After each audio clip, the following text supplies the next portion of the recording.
I think we got big boys next, though, huh? We got Butterball 2.0 Parker Porter coming in at 11-6. Homeboy is at a hefty, like the trash bag, coming in at 263 at 6 foot. This Butterball turkey looking motherfucker is fat. He's coming off a win. Looks pretty good now off Josh Parisian, and then got completely dismantled by Chris Dawkins pretty early on in that fight, where he showed trouble with speed. But yeah, he's only had 2 fights in the UFC, and his opponent is Chase the Sherman Tank, coming at 15-7.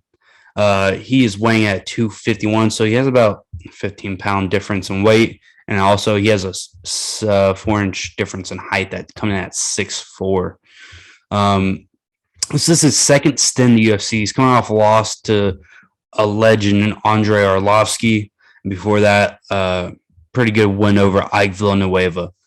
But going back to his first stint in the UFC, lost to Gusto Sakai, aged pretty well, and then Shamil Aberdermeknov.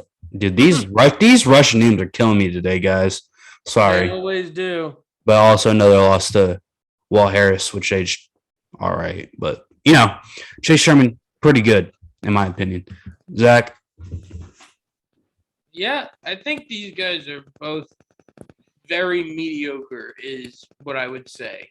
I don't see either of these gentlemen, while neither one of them is particularly old, I don't see either of them making a run up the heavyweight rankings. But for the casual fan and for the person who's not looking for the most high-level skilled mixed martial arts match, I think this is a fight that I would show somebody like that, because this is exactly the fight that I think people imagine when they imagine heavyweight mixed martial arts.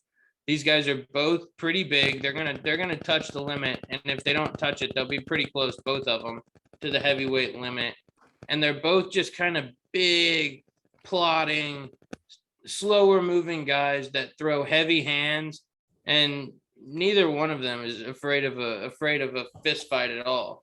Chase Sherman used to be a bare knuckle fighter. So he is very, very obviously not afraid of blood in any perspective, in any way, shape, or form.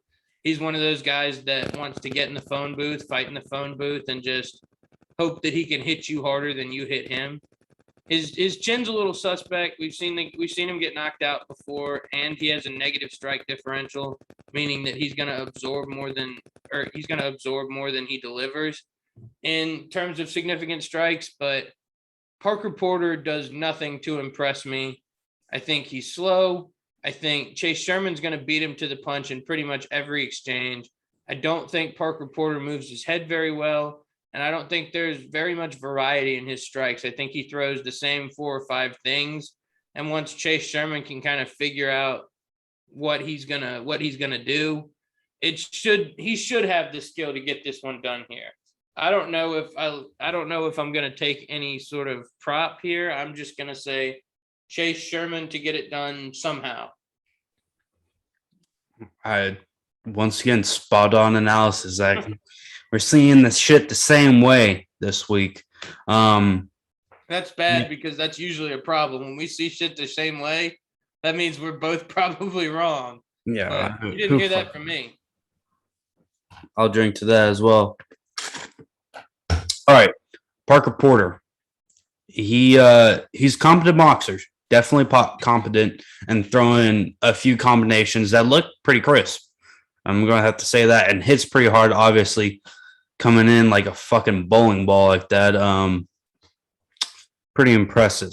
However, kick game very limited. Haven't seen him on the ground. Wouldn't like to. I don't think he'd be worth a shit. He'd lay there like a dead fish or a starfish. I don't fucking know. Anywho, his path to victory is through landing a bomb. Honestly, if he can catch Chase Sherman's probably going to sleep. But we've seen Parker Porter have trouble in getting knocked out. Chris Dawkins, who's not the biggest heavyweight either. Neither is Chase Sherman. But the two things that they have in common, which I see as a big difference in this fight, is that Chase Sherman does have pretty significant hand speed. Not so fast as Chris Dawgus, but still fast enough that I don't think Parker Porter's going to be able to move his head in time and see it the right way that he needs to see it to not get knocked out or significantly damaged enough. So that's kind of my 2 cents on that. I also think if it goes to a round, it favors Sherman. And then I think Sherman can also beat up Parker Porter's legs. I think Chase Sherman's mobility and athleticism are really going to shine in this fight. No, I agree. I mean, I think I appreciated most the point where you said if Parker Porter is going to win, it's going to be on a bomb. He definitely has traditional heavyweight power, but I just think this one's going to be kind of fun to watch because I think these guys are going to meet in the middle of the ring and just stand and bang. And, traditionally, in my own head, saying that they're going to meet in the middle and stand and bang usually leads to the conclusion that at the end of the standing and the banging, somebody's going to go to sleep. But that's just not something I can say with, without a doubt here, like without any uncertainty. So I stand by my Chase Sherman by somehow, but I agree with pretty much everything Gage said that Somebody's going to get bonked on the head. Almost every aspect of this fight favors Chase Sherman. Yeah. I mean, it's literally you're counting on a one punch eraser if you're betting on Parker Porter. If you like butterball turkeys, I guess, but it ain't Thanksgiving yet. Even though we're turkey hunting. Versus Chris Barnett, the Zebo Bowl. Mark it down, Dana. I just made your next match, son. Bro, if they both get cut, we're making that fight and we're promoting it. In CKEFC? CKEFC, folks. All right. Wait. The odds for this absolute hefty matchup. I don't even know what to call this. These big fucks. I was about to say, these guys tip the scale a little bit closer to where I weigh at. All right, we have Chase Sherman coming in the favorite at minus 188, which is no surprise to me. Parker Porter plus 170. I guess that's not bad if you're going to go Parker Porter out. You see anything here that interests you, bud? No, especially just because, like I said earlier, usually if I say that these guys are going to stand and bang and they're going to fight it out in a phone booth and try to kill each other, I would like to say Sherman wins by TKO, but plus 140 doesn't tickle my balls enough like a midget running through the grass to entice me to lay money down there. But I don't think minus 188 really does either. If I have to play something, it's minus 188, but I'd be really pissed if I laid some money down on that with some certainty and got myself to believe that Chase Sherman was going to win undoubtedly. And then, like you said, that one punch eraser shows up somewhere in the middle of the fight and Chase Sherman could be running for 3 3/4 of a round and still get stopped. So, well, I think the smart play here is if you want to bet Chase Sherman and you're not sure, you bet them minus 188, and then you also come back and you hedge your bet plus 170, which isn't bad, but you couple that with the parlay for Porter wins by TKO at plus 550. Even if Sherman loses, you're coming out top with like not that much money on the line.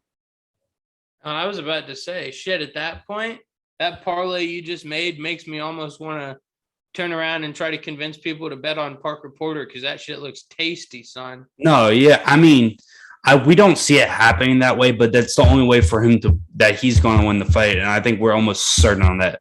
If he wins a decision, we might just quit this fucking show. I was about to say, if Parker Porter wins a decision, well, we're not quitting the show. This is CKE, baby. CKE forever. But we'll definitely make y'all some good content to to chastise ourselves for. We might condition our shins. Oh, if Parker Porter wins by decision, we will both condition our shins. If you don't know what that is, look up Houston Jones on YouTube and look up his shin conditioning video, and we'll do that. Chase Sherman, if you let Parker Porter beat you by a decision, we're gonna come fucking condition your shins with sledgehammers, you fat fuck. Look, when you're fat, you can call other people fat. It's the chain of life. It's the circle of the way things fucking are. All right. On that note, we're going to our co-main event.